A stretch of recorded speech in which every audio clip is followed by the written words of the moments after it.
अस्सलाम वालेकुम रहमतुल्लाहि व बरकातुहू। इत्तेहाद न्यूज में आप सभी का खैर मकदम है। अहम खबरों पर एक नजर। पूरे मुल्क में बेलगाम की गली से लेकर दिल्ली तक आवारा कुत्तों का मसला सरे फहरिस्त देखा जा रहा है। लिहाजा सुप्रीम कोर्ट में जहां आवारा कुत्तों पर बहस हो रही है, उसी तरह बेलगाम में भी हाईकोर्ट वकीलों की जानिब से कन्नड़ साहित्य भवन में प्रेस कॉन्फ्रेंस के जरिए जल्द आवारा कुत्तों को गली मोहल्ला स्कूल कॉलेज अस्पताल के हाथों से हटाया जाए और इन्हें शेल्टर में रखा जाए की मांग की गई। वकील अनवर अली नदाफ ने कहा कि जिस तरह के बयान डीसी दे रहे हैं समझ से बाहर है। अच्छे कुत्ते और बुरे कुत्ते इस तरह तकसीम नहीं की जा सकती, लिहाजा कुत्ता काटे बगैर अच्छे और बुरे कैसे पहचाना जा सकता है। एनिमल लवर्स एसोसिएशन के साथ मशवरा करने की बात जब डीसी ने कही तो इसकी कोई जरूरत नहीं है और ना ही अदालतों की जानिब से इस तरह का कोई हुक्म दिया गया है कि बात इन्होंने कही।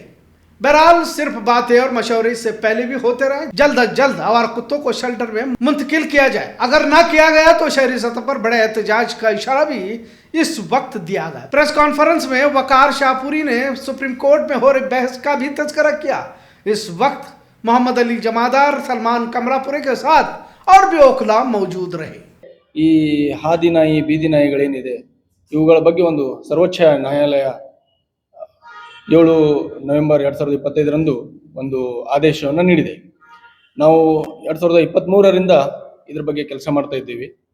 ಯಾವುದೇ ರೀತಿಯಾದಂತಹ ನಾಯಿಗಳಾಗಲಿ, ಅದು ಅಗ್ರೆಸಿವ್ ಆಗಲಿ, ಫೆರೋಷಿಯಸ್ ಆಗಲಿ, ಆ ನಾಯಿ ರೆಬೀಸ್ ಆಗಲಿ, ಅವುಗಳ ಬಗ್ಗೆ ಸರಿಯಾದ ಒಂದು ಕಾರ್ಯರೂಪಣೆ ಮಾಡಬೇಕು. ಇವು ಮಾನವರಿಗೆ ಹಾನಿ ಉಂಟು ಮಾಡಬಾರದು ಅಂತ. ಆದರೆ ಯಾವುದೇ ರೀತಿಯಾದಂತಹ ಮಾನವರಿಗೆ ಮಕ್ಕಳಿಗೆ ಉಳಿಸುವಂತಹ ಕಾರ್ಯ ಆಗಿಲ್ಲ, ಹೊರತಾಗಿ ನಾಯಿಗಳನ್ನ ಉಳಿಸುವಂತಹ ಕಾರ್ಯ ನಡೀತಾ ಇದೆ. ನಮ್ಮ ಡಿಸ್ಟ್ರಿಕ್ಟ್ ಅಡ್ಮಿನಿಸ್ಟ್ರೇಷನ್ ಅವರು ಒಂದು ಸ್ಟೇಟ್ಮೆಂಟ್ ಕೊಡ್ತಾರೆ, ನಾವು 1-2 ಎಕರೆ ಜಮೀನು ತಗೊಂಡು ಅದರಲ್ಲಿ 700-800 ನಾಯಿಗಳ ಅಕೊಮೊಡೇಟ್ ಮಾಡುವಂತ ಒಂದು ಸ್ಥಾನ ಮಾಡ್ತಾ ಇದ್ದೀವಿ.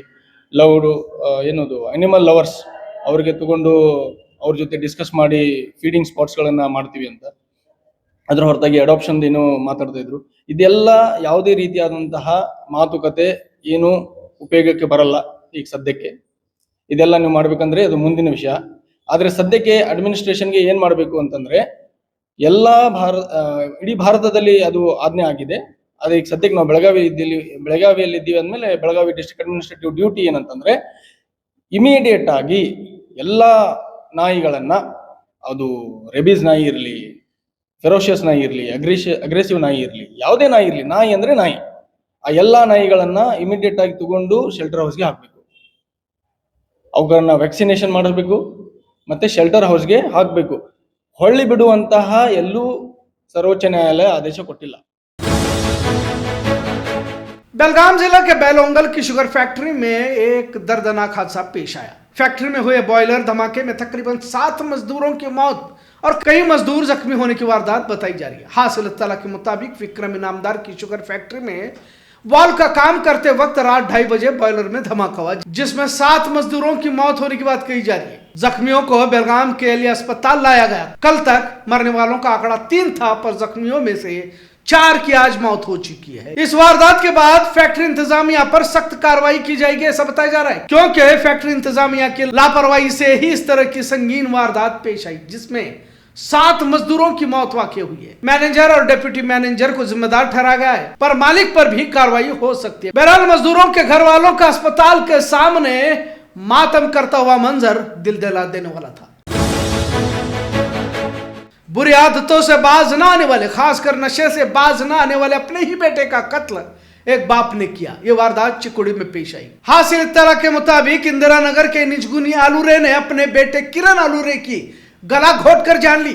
मैयत किरण आलूरे की उम्र 30 साल है। अपने ही औलाद का कत्ल तो किया, लेकिन दिल का दौरा पड़ने से मौत होने की नौटंकी बाप कर रहा था। लेकिन जब शक हुआ तो तफ्तीश की गई तो बाप निजगुनी आलूरे ने कबूल किया कि बेटा नशे के आदी हो चुका था और बार बार उपयोग के लिए हिरासा कर रहा था।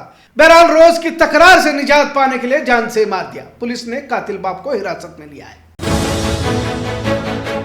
रियासती वजीर लक्ष्मी हेब्बाळकर के फर्जंद मृणाल हेब्बाळकर का कार ड्राइवर बसवंत कड़ोलकर पर कुछ अनजान लोगों ने चाकू से हमला किया था। लिहाजा 24 घंटे के दरमियान ही कैंप पुलिस ने कार्रवाई करते हुए 3 मुजरिमों को हिरासत में लिया है। अब ये मामला माइनिंग को लेकर पेश आया है या फिर आखिर किस तरह की दुश्मनी थी कि तहकीक पुलिस कर रही है। तीनों बेलगुंडी के बताए जा रहे हैं। इस हमले के बाद पुलिस महकमा काफी चौकन्ना होकर तफ्तीश कर रहा है, क्योंकि जब ये वारदात पेश आई तब IPS रविंद्र गडादी नजदीक से गुजर रहे थे और उन्होंने हमलावर को रोकने की कोशिश भी की थी, पर वो भाग गया ऐसा बताया जा रहा है। इस वारदात की चर्चा शहर में हो रही है। तिलकवाड़ी में एक अजीब वारदात दिखी गई। अचानक रात को अनजान शख्स दरवाजे पर दस्तक देकर भाग जाता था, लिहाजा तिलकवाड़ी एरिया में इस अनजान शख्स की तरफ से डर खौफ का माहौल भी देखने को मिल रहा था। आखिरकार CCTV के जरिए उस तशवीशनाक फर्द की तस्वीर आई, उसे हिरासत में लिया गया।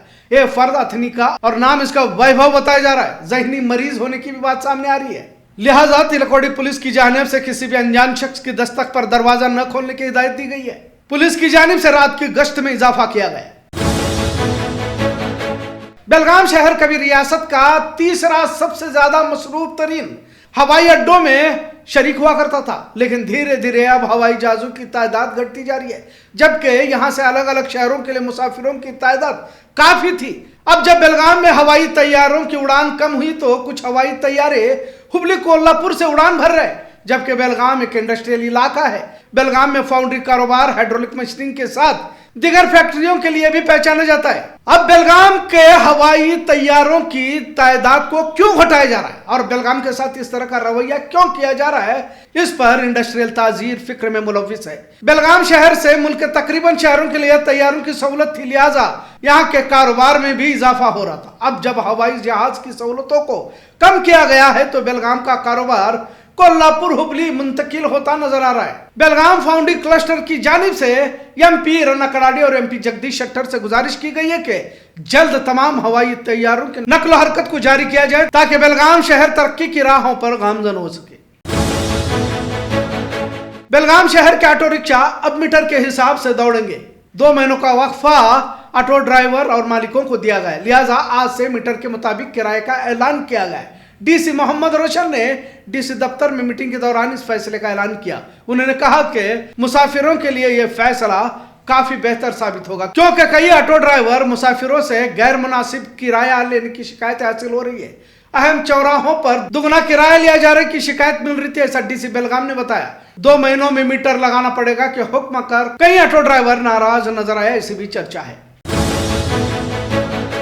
अब हाथियों को लेकर भी कर्नाटक महाराष्ट्र होते नजर आ रहा है। कर्नाटक सरहद के करीब सिंधुदुर्ग में हाथियों का गिरोह देखने को मिला, लिहाजा यह कर्नाटक की जानिब से छोड़ा गया है का इल्जाम महाराष्ट्र सिंधुदुर्ग की जानिब से लगाया जा रहा है, क्योंकि पहले ही महाराष्ट्र सरहद पर 6 हाथी के गिरोह ने यहाँ के किसानों को परेशान किया हुआ है। पर अब कर्नाटक में अपने इलाके के हाथी महाराष्ट्र सरहद पर छोड़कर यहाँ के किसानों की तकलीफ में इजाफा किया है, ऐसा इल्जाम लगाया गया। आज विविड मॉन्टेसरी स्कूल के 2 साल मुकम्मल होने पर इजलास रखा गया था। इस इजलास में स्कूल की जिम्मेदार रूहीना देसाई की जानिब से मोहम्मद हनीफ ताड़े और इनकी अहलिया आलिया ताड़े की गुलपोशी फरमाकर इंसानियत के लिए अंजाम दिए गए इनके खिदमात की सराहना की। वाज़ेह है कि 20 साल तक अपने घर में हनीफ ताड़े ने एक हिंदू बुजुर्ग खातून की खिदमत 20 साल से फरमाई। हाल ही में शांता जांगड़े इस खातून का इंतकाल हुआ। इंसानियत की इस मिसाल की काफी चर्चा हुई।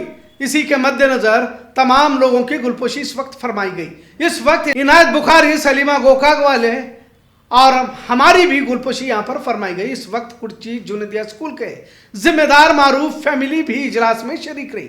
बच्चों को इनामात से इस वक्त नवाजा गया।